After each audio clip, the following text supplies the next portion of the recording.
Alright guys, welcome back to VALORANT News. Big developments last night. BabyJ, now known as Inspire, talking all sorts of trash after an incredibly impressive result for his team. What does that mean for the future of North American VALORANT and North American Challengers? Also lots of reaction to what was commented on yesterday by Shanks. The 100 Thieves salaries getting slashed in half. Apparently there is far more to that story than initially meets the eye that make the players not as unhappy as you might expect them to be if that situation was true in every single element. Very much enjoyed your thoughts in the comments below. Hit the like button if you enjoy.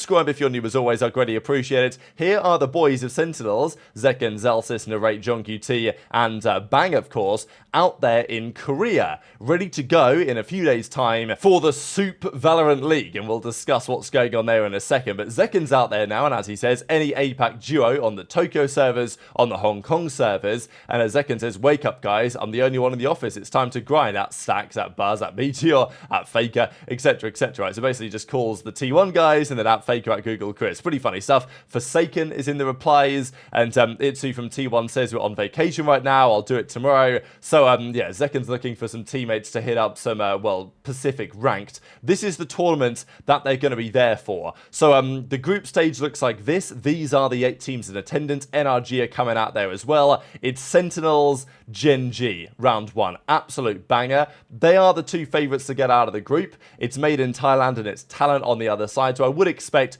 whatever happens round 1, Sen and Gen.G to make it through, but that's going to be an important game in the context of, frankly, the entire season in many respects, to see how those 2 teams are faring now going into the new game. Now, to be fair, these matches are like 8 days away, so Sen have some good boot camping time before their tournament begins. But it's a pretty important tournament. There's, $90,000 on the line here for this one, and the winner, I think, takes home 25 grand, so it's a pretty big deal. And we then have the other side, of course, which is very, very interesting, which is where we've got Rapid Lofi, NRG Esports, though, that also did very well at the Sentinels Classic lately. They play, and then the winner of that plays the winner of DRX Billy Gaming. So we've talked about the NRG Billy potential matchups going on there, but that's the tournament happening in about a week or so. So Sen are out there nice and early getting ready for things. But we've also got to talk about a big result yesterday coming out of Tier 2 Valorant, and that coming from Inspire. Of course, I'm going to still kind of refer to him as BabyJ or InspireJ. People are calling him, I don't know. He still lives rent-free as BabyJ in my head. But look, I'm feeling pretty inspired after this one because he came through with the goods, especially this result I thought was pretty mega right. So here we are, the rankers against YFP, and basically a team of players that have just dominated the rank play ladder playing their mains. And it's a very interesting concept, really. Pretty much just taking good ranked players who have plenty of talent, and obviously, BabyJ has played more than just ranked in the past. But, he's been a pro with FaZe, with 100 Thieves and all this stuff, and kind of been known as a bit of a cypher merchant, right? Or just good at certain agents, only good at the Sentinel role and all this stuff. And people have told him, oh, you've got to be more versatile and all this. And fair enough, but I think BabyJ and Inspire basically said, you know what, I'm going to prove it to all of you guys that I can do it like this. And stepping into this game against YFP, and basically just the team decided just to run their agents and not do anything crazy with the compositions, and just run what they want to run best on each map, and just play and absolutely dominate. I mean, this tournament was not close at all. After a very long run indeed, Inspire and his team win Challengers Split 3 against YFP. Y'all asked me to play, so I backed up my talk. Couldn't have done it without my teammates. Make sure to show them some love. I'm the champion. And then he says, do not doubt me again. I mean, have a look at this run. You've got to say, it's pretty inspiring stuff to go from winning all of these games to then turning up at the playoffs, basically, in the group stages, beating Turtle Troop, beating Nightblood Gaming, Blue Otter, YFP, Nightblood Gaming again, YFP. And of course, teams that you might think, oh, where's TSM, or like, where's MXS? But they went out so early that there just wasn't, they weren't there to compete with them when it came down to the real matches, right? And yeah, rankers take the entire tournament victory. So honestly, congrats to these guys. I thought it was a great story. And it does make things interesting for next season, in the upcoming season, really, in Valorant, because is this now a new strategy? You put together players, ranked players effectively, talented, sure, but not necessarily proven, and just goes to show that these guys have serious potential if they actually become a roster and play in that certain way. And as you guys can see, over a couple of maps here, they played pretty much the same agents, really. And it was also true, to be fair, on YFP as well. But, they just run what they like to run, and that's what they do. And the first game was a demolition job on the Sunset, 13-3, before that big BabyJ clutch helped them over the line with a 13-11 win in the end on the Ascent. Now, yesterday, we also saw Paper Rex play DFM in the grand finals. We mentioned that in yesterday's one. Simple was playing in the show match. Obviously, at the end of the match, it was pretty entertaining, and we saw the start of the Pearl yesterday where DFM took an early lead, but that was, well, quickly squandered by the team, and Paper Rex really took over in the second side. This was a great moment as well here from Jing, right? Because Jing's been catching quite a lot of criticism, and I get it as well, of course, after what's happened with Jing and the whole Monyet stuff and all the changes that Paper Rex may have potentially been looking to make, and people have been saying, oh, well, Jing has to get more versatile, and, well, he certainly delivered on that yesterday. 1, 2, 3, tap, tap, tap. Those are the kills that effectively secured them the series. So, super impressive. Great to see from Jing that he's, playing at this level again. I think it's very important for Paper Rex as well. And in the end, DFM go down 3-1. So, an incredibly commendable tournament from DFM. They played very well. Hopefully, their players have a bright future ahead of them. But in the end, it was, just too good from Paper Rex. They won the Ascent. They lost the Haven, though, which was interesting.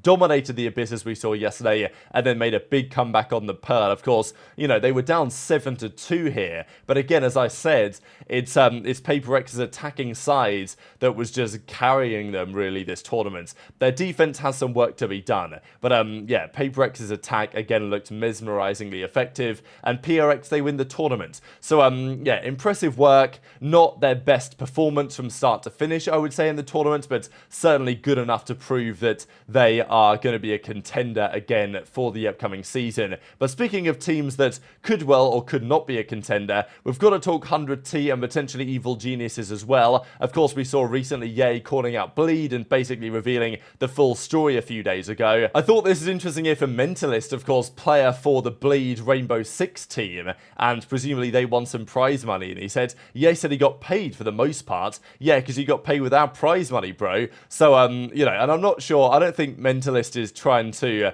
rile anyone up here unnecessarily, but he does say in the replies, apologise for being antagonistic, maybe I should have said, I think y'all were getting paid our prize money, bro, but seriously, we are like Bleed's only source of decent prize money for the year. Where else would the money be coming from? And Ye says, Riot pays their partner team a stipend, I don't think you use your money, but my old team and I think every team is owed a ton, just a terrible situation overall. So Mentalist is like, I didn't mean any offence here. To be fair, I thought it was a pretty funny tweet, but I do get why there was backlash here. People saying like, well, Mentalist is basically trying to say that Ye was getting paid on his dime, whereas Ye's like, that isn't necessarily true. Bleed were getting a stipend, I think from the league, not as much maybe as the actual partner teams, but as a guest team, as they called them for a time.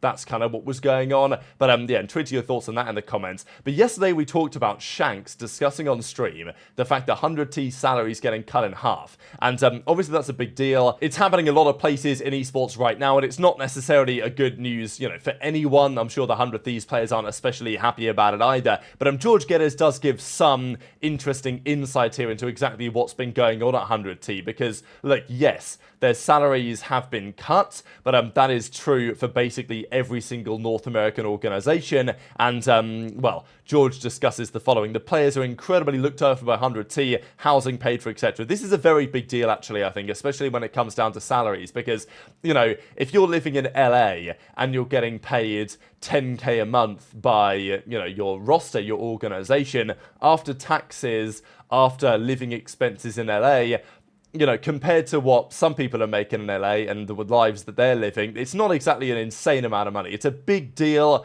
in most parts of the world and in most parts of the US, really, to make that kind of money a month. But in LA, with the taxes in California and the expense of living there, all of a sudden you're saying, well, are they really getting paid all that much here? But they still are getting paid good money for sure. And the fact that, housing and maybe even food and stuff like this paid for by the org does cover a lot. And really that's, part of the salary as far as I'm concerned. And we know that many of these teams do look after their players particularly well. He says NA Val players are still in the top 1% of earners for their age group if you're living in LA. And says that he doesn't want there to be a narrative that these players in LA are not living in extreme extremely affluent lifestyle when they are, not even trying to glaze, but organizations in LA look after their pro players like they're actual athletes, paying housing, like luxury level housing, ridiculously high salaries, even with the reduction, almost every perk they could want. And since I had a few players DMing me, he then says, I'm not saying you shouldn't be paid well for living in LA. I've visited multiple times. I know that it's unbelievably expensive just to be alive. So, yeah, interesting observations, I thought, from both sides. But I think the reality is, yes, 100T have taken a pay cut, as have most other teams, which shows the state of esports. Even with the Riot stipends, the teams can't sustain these kind of numbers, which is understandable because, you know, does an individual player bring in $400,000, $500,000 in revenue to the organization a year, even if they're incredibly good? Not necessarily, not unless you're like Faker, right? And if you're not, which none of the Valorant players really are, then it's not possible for the organization to justify those type of salaries. So I think that's pretty much where we are at the moment. Very much interested in your thoughts in the comment section below, as always. And just to quickly mention this, from January the 7th, patch 10.0, this is going to be your map pool. Ascent is going to be gone, Sunset's going to be gone, as we know. Pearl is back, Lotus, Fracture is back, of course, as well. Split, Haven, Abyss, and Binds. That's the map pool. You know, I don't mind it. It's not my favourite way that I'd run things, but it's better than nothing at all. I'm happy that Haven is still there at the very least. And speaking of Haven, here we go. So very much interested in your thoughts in the comments. Hit the like button if you enjoyed. Subscribe if you're new. Take care. And I'll see you next time. Maybe flash? You fucking dog, there was double molly, what entry? I enter your mother. But what? Okay, I don't hear him the whole entire Whose mother did you enter, bro? No, why FF, guys? We win. Go insta pick mid. Pinging! Bro, what language are you talking, bro? Pinging! Bro, you sound like cartoon characters. Saliva is draining out of your mouth. Stop speaking, you fucking rat. Why you don't ping the fucking bomb? Tom, Mongol jet. Let me hear your bet. You have to certify yourself as GOAT. Let me hear bet. I'm down horrendous, bro. I'm down horrendous. Blowjob incoming. Missile incoming, bro. No, I'm 14. I don't want that. You're 14? Yeah, even for, you know? Surely times 2.